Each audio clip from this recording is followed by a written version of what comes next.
Nigeria's ruling rapper pays heartfelt tribute to his hometown. Yo guys, what's up? My name is Judge Prime, the ITK, here again with another album review. Today we are talking about Ice Prince Zamani's latest album, Jos To The World. Now, Ice Prince is a Nigerian artist, an artist who I've been a fan of for a number of years, and this is his third album, his first album being Everybody Loves Ice Prince, which featured a track that is probably as big as his career, Oleku, which really shot him into, national and international consciousness. Now, this album is very disappointing for me, but before I get into that, I would say that with an overview, this album is mostly for the galdem, mostly for the ladies.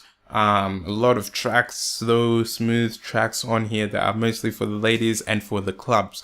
There's nothing on here that really relates to the preamble or the naming of this album. Jos To The World, I was expecting some content about Jos, or at least with the preamble of being Nigeria's foremost rapper, you would rap on it. But there's very little that really shows you that this guy is from Jos, or that tells you anything about Jos, or that tells you anything about being Nigerian or any of that. The album opens with Me Versus Me, which kind of feels like a congratulatory track. In my opinion, it would have been better suited as an outro. This then leads to Looking At You, which is a more upbeat track. It's a club song, talking about a chick he's been praying. It's a nice party song, but nothing really that's, there's not too much substance to this track. The next track, Playlist, it's featuring Young L. It's a smoother R&B track with little dancehall infusions, very smooth, slow, and dreamy.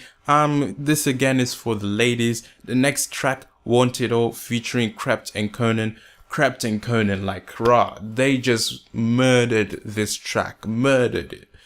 It's a very lovely pop or club song, I'd say more of a pop track. And Krept and Conan really came through. Their verse, everything was just on point.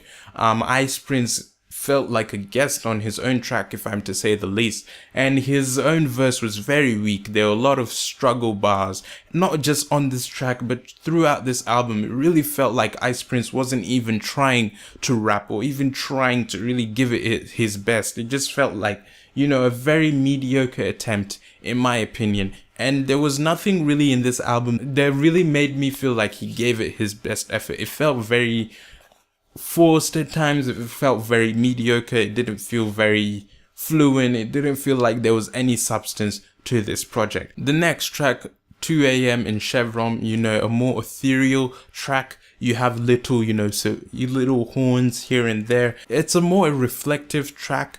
The production on here kind of reminds me of something that you would see produced by 40, obviously Drake's producer. And on this track, Ice Prince sort of takes a trip down memory lane, reflecting on his come up. A lot of niggas dead because they're not trying, and on this track though, again, his flow, his bars, they feel very like he's trying too hard to, market himself to a certain audience. The next track, Trillions featuring Fino, again, more banger type production.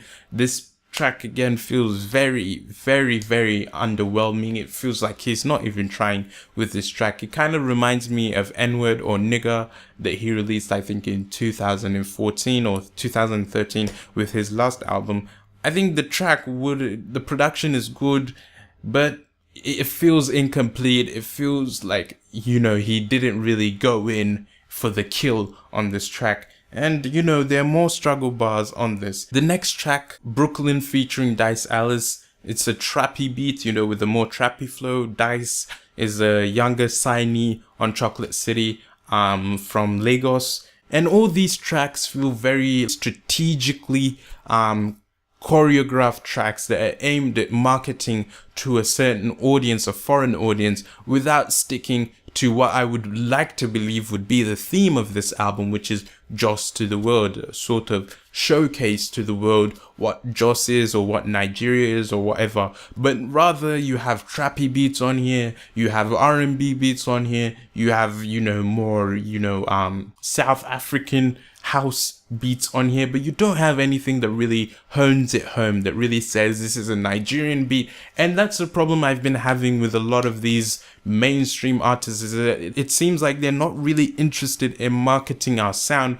Rather, they're ditching our sound for more mainstream sounds in hopes or in an attempt to get a wider audience. Excellency, which is a dope track, which was a single. I like that track, but throughout this album, there's nothing that really shows me that Ice Prince has grown as an artist. There's no real theme of this album, and there's no real substance to it. It just feels like he tried to get the most banging beats and the most, pop, just make a pop album for it to sell. The only time when I really felt like there was some compelling content was on the final track, Show Me or Deep Inside, which is a bonus track. And on this track, you kind of have a more emotional Ice Prince talking about, missing or longing for his mother and his father, wishing, his mother was still here to give him motherly advice, and wishing, his father, he could hear his father's voice. But with that, you had to listen to 16 or so tracks which didn't have any content. So if that was what you were looking for, you would have missed out on it, because it's placed at the very end of this album. Throughout this album, there's no real compelling content. You get bored and drained listening to this album.